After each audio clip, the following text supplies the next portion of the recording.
పక్కన ఇవాళ మినపతీత జరుగుతుంది. మా తమ్ముడు గారు కౌలుకి చేస్తున్నారు. అది మీకు దగ్గరుండి రైతు పడే కష్టం మీరు చూడాలని చూపిస్తాకు వచ్చా. ఒకసారి అంతా మొత్తాన్ని చూపి.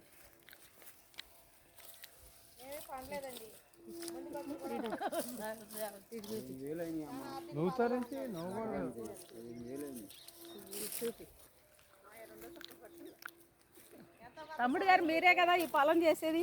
మేమేనమ్మా. ఈ ఖర్చులేమో ఎక్కువైనాయి, దిగుబడి ఏమో లేదు, ఆదాయమే లేదు. ఇది ఖర్చులకే సరిపోయేటట్టుందమ్మా. అదండి రైతు పరిస్థితి అలా ఉంది. మరి ఆరుగాలం కష్టపడే రైతుకి పంట వచ్చే టయానికి, పంట చేతికి వచ్చే టయానికి అప్పులోళ్ళు ఇంటి ముందు కూర్చోవడం, అప్పులు కట్టడానికే సాలక రైతు అందరికీ దేశానికి అన్నం పెట్టే అన్నదాతకి అన్నం కరువైపోతుంది. మరి ఇటువంటి పరిస్థితుల్లో ప్రభుత్వాలు పట్టించుకొని రైతుకి తగినంత సహాయం చేసి రైతుని ఎంకరేజ్ చేయాల్సిన అవసరం ఎంతైనా ఉంది. మరి రైతులు ఈ తరం యువకులైతే వ్యవసాయం చేయనంటున్నారు.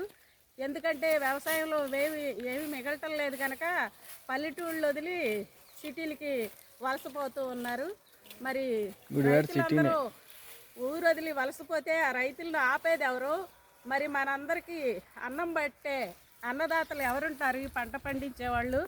ఇదంతా కూడా మనం ఒకసారి ఆలోచించుకోవాల్సిన అవసరం ఉంది. తగినంత సహాయం రైతుకు ప్రభుత్వాలు అందించవలసిన అవసరం ఉంది. రైతు వలసపోతే మరి రైతు ఆస్తులు సంపాదించుకునేది ఎలా? రైతు కుటుంబాలు బాగుపడేది ఎలా?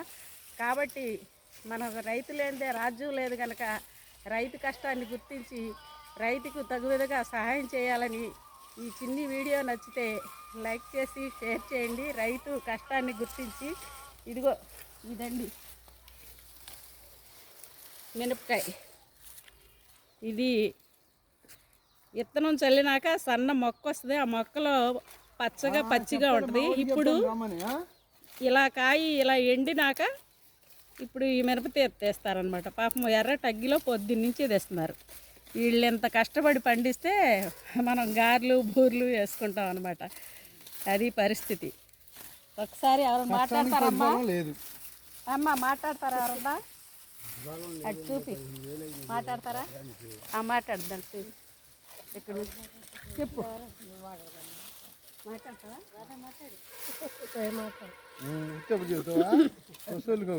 అదండి పరిస్థితి.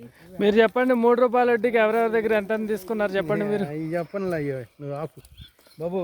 ఈ పడే కష్టం గురించి నీకు తెలియదు కాబట్టి అట్లా మాట్లాడుతున్నావు. మళ్ళీ మిషన్ తెచ్చి ఈ మెనువులన్నీ తీసి అమ్మి కష్టాలు. ఖర్చుకి కూడా రాని పరిస్థితి. రైతు లేనిదే రాజ్యం లేదు. రైతుని ఆశీర్వదించండి. రైతుకి తగు విధంగా సహాయం చేయమని ప్రభుత్వాలని